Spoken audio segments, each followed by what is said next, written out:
Screen पर दिख रहे ये जो बुजुर्ग हैं, ये 3 युद्ध जीतने वाले देश के वीर सिपाही हैं, पर आज इस सिपाही की आंखों में आपको लाचारी के आंसू नजर आ रहे होंगे। जिस देश के लिए इस बहादुर जवान ने अपनी जवानी कुर्बान कर दी, आज उसी देश का सिस्टम उनका घर नहीं बचा पा रहा है। आज हम आपको इस फौजी की बेबसी की कहानी सुनाने वाले हैं, जो अपने घर को बचाने के लिए दर दर की ठोकरें खाने को मजबूर है। ये खबर आपको अंदर तक झकझोर कर रख देगी और आपको गुस्सा भी आएगा। इस वीडियो को अंत तक जरूर देखिएगा। नमस्कार, मैं हूं रक्षिता बोरा और आप देख रहे हैं खबर उत्तराखंड। तनी हुई छाती, सीने पर गर्व से चमकते हुए सेना के मेडल और चेहरे पर बरसों के तजुर्बों की झुर्रियों के साथ ये रुआसी आवाज लिए जो शख्स आपको स्क्रीन पर दिख रहे हैं, ये कोई साधारण बुजुर्ग नहीं है, बल्कि ये भारतीय सेना के पूर्व सैनिक प्रेमराम हैं। वो जाबाज सैनिक जिन्होंने 1965 का युद्ध लड़ा, 1967 की जंग में हिस्सा लिया और 1971 के ऐतिहासिक भारत पाकिस्तान युद्ध में देश का परचम लहराया। लेकिन आज अपने बुढ़ापे में ये फौजी अपने ही घर को बचाने के लिए दर दर की ठोकरें खा रहा है। प्रेमराम अपने परिवार के साथ जब जनता दरबार में जिलाधिकारी के सामने पहुंचे तो उनका दर्द छलक पड़ा।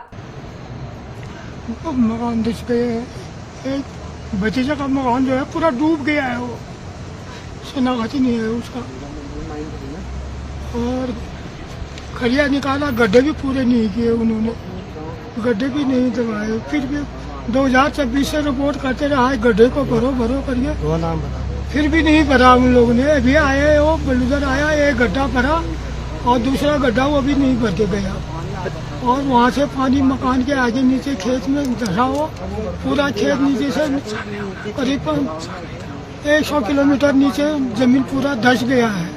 ढूंगापंथ, ग्राम सभा ढूंगापंथ।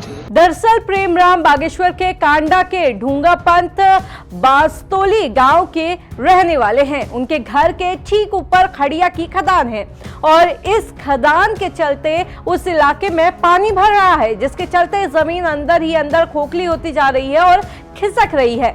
प्रेमराम के घर की दीवारों पर भी बड़ी बड़ी दरारें पड़ गई है। मीडिया रिपोर्ट्स के मुताबिक कुछ दिन पहले प्रेमराम के बेटे ललित मोहन और सिकेंद्र प्रसाद के मकान भी इसी जमीन के धंसने के चलते बुरी तरह क्षतिग्रस्त हो चुके हैं और उनका घर भी रहने लायक नहीं बचा है। दीवारों में इतनी बड़ी दरारें आ चुकी हैं कि कभी भी कोई भी बड़ा हादसा हो सकता है, जिसके चलते ये जो फौजी है ये अपनी पत्नी के साथ बेघर होकर अपनी बेटी सरस्वती देवी के घर में शरण लेने को मजबूर है। मेरी मम्मी पापा है, मेरा भाई बहू है, ये घर से बेघर हो रहे हैं। मेरे ये मम्मी पापा बुढ़े हैं, तुम देख सकते हो इनको, लेकिन ये मेरे वहाँ आए हैं, मैंने बुला रखा, वहाँ खाना पीना छोड़ रखा इन लोगों ने। पूर्व सैनिक प्रेमराम का आरोप है कि उन्होंने इसे लेकर एक बार नहीं बल्कि कई बार शासन और प्रशासन का दरवाजा खटखटाया, दर दर जाकर शिकायत दर्ज कराई, अधिकारियों के दफ्तरों के तक चक्कर लगाए, लेकिन किसी ने भी उनकी आवाज नहीं सुनी। मैडम से उन्होंने क्या कहा? वो कागज दिए हैं, वहाँ मुँह से कुछ भी नहीं पूछा उन्होंने, बोला ठीक है ये कागज लगाएंगे, उसके बाद हो जाएगा।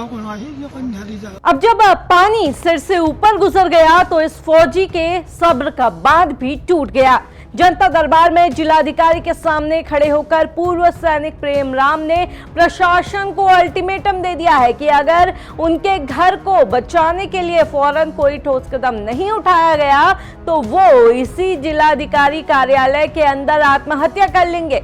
इस वीडियो को आप शेयर करके शासन और प्रशासन तक जरूर पहुंचाइएगा ताकि इस मजबूर सैनिक की आवाज सोए हुए सिस्टम को जगा सके।